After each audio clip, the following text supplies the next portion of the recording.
Everyone knows big blocks love boost.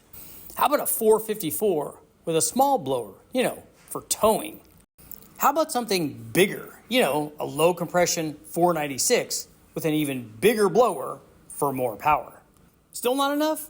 How about a 496 with airflow heads, a solid roller cam, and even more boost? Hello everybody, I'm Richard Oldner, and as always, welcome to the channel. Today we're talking about big blocks here in part 2. Not only are we talking about big blocks, but we're talking about big blocks and boost. That's right, back in part 1, we ran a mild 454, a medium mild 496, and a slightly wilder 496, and we ran them all naturally aspirated to show you what happens when you build up these combinations so that you can use them for either towing or maybe a street strip application. This time in part 2, we're adding boost. We've got positive displacement root style superchargers on each of them. So again, you can figure out, do I want a mild 454 with a small or medium sized blower on it? Do I want a 496 with an even bigger blower? Or do I want to go whole hog wild and build a real 496 with a solid roller cam and then add some boost? Okay guys, let's jump right in and find out how well our different blower combinations here in part 2. Back in part 1, we took a look at what was going on between a mild 454, a little bit wilder 496, and then an even wilder 496. And luckily we ran all of these with boost so we can find out, hey, which one of these should we apply boost to, and do we need to keep going and make the motor bigger, the NA motor bigger, to achieve our goal. So let's take a look at our mildest combination. This was a 454 that I put together for our dually truck.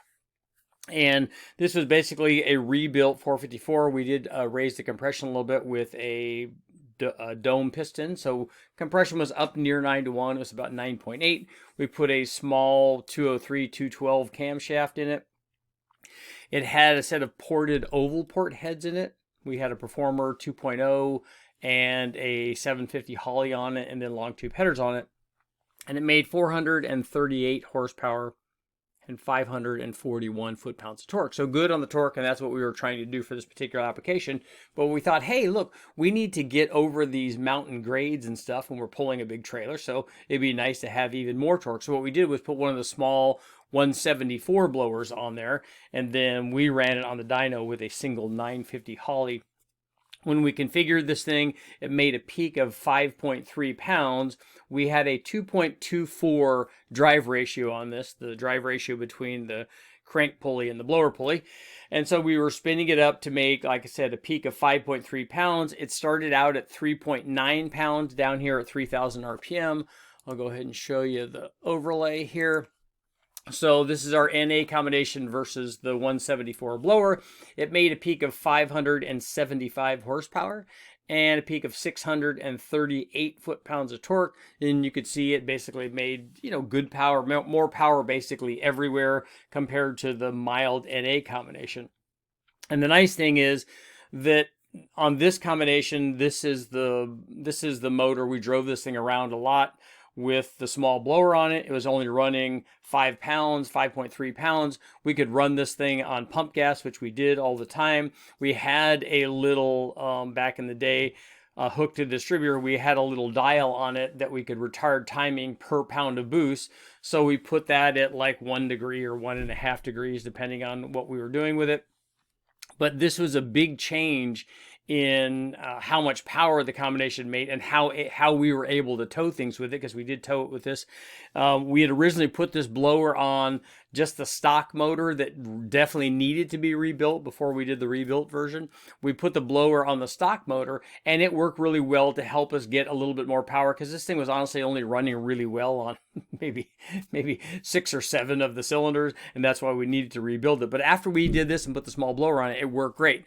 But here's what happened when we stepped up in blower size a little bit more. So we put a 420 mega blower on it, and then we ran a peak of 6.4 pounds, and it started out at 4.4 and went to 6.4. So not a lot more boost, but a better blower. It had 2 750 carburetors on it.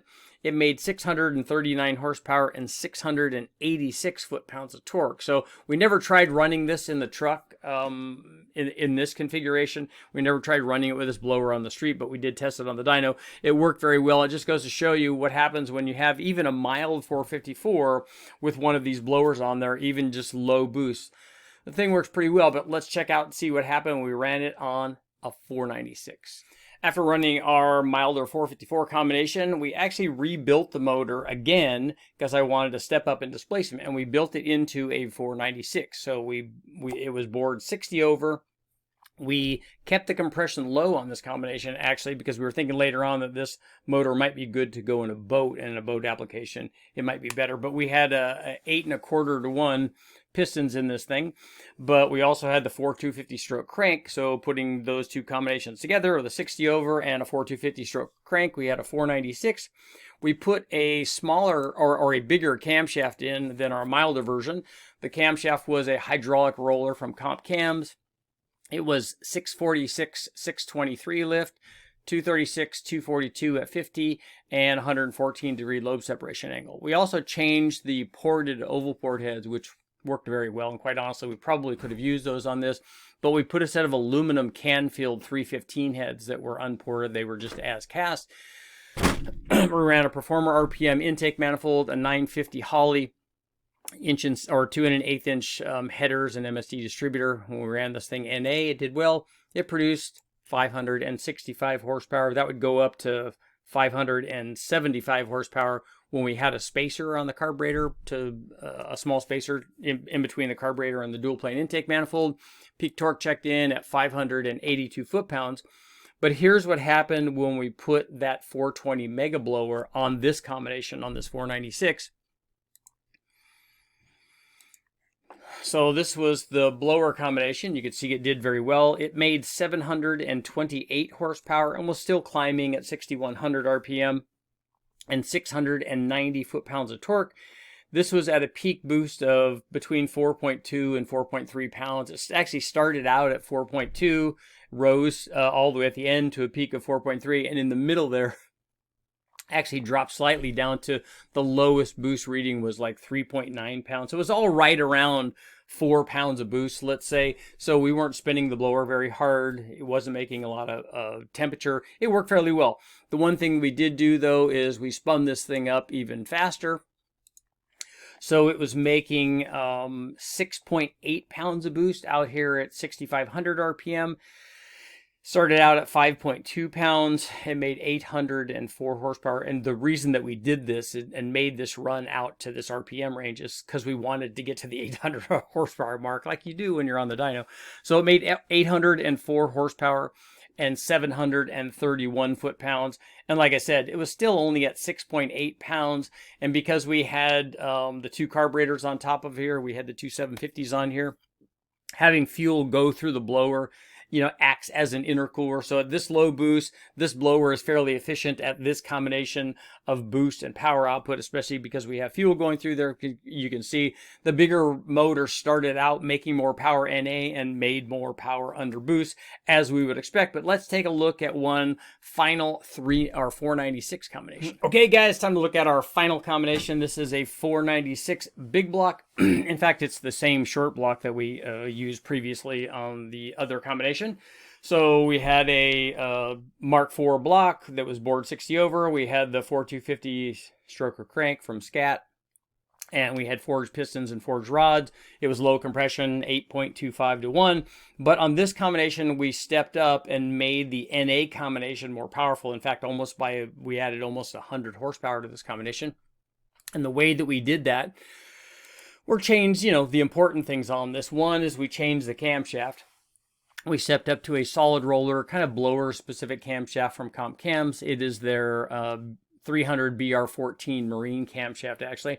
It is a 652 lift solid roller, 255, 262 at 50, and a 114-degree lobe separation angle.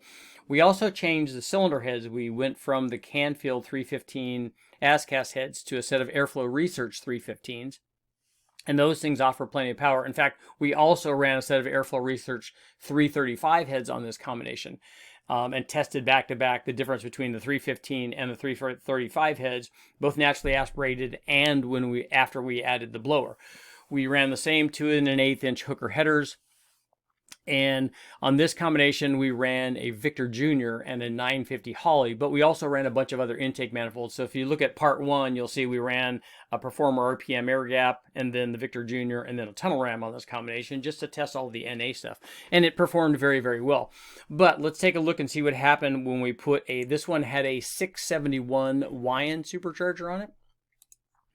Here's what happened when we added the supercharger.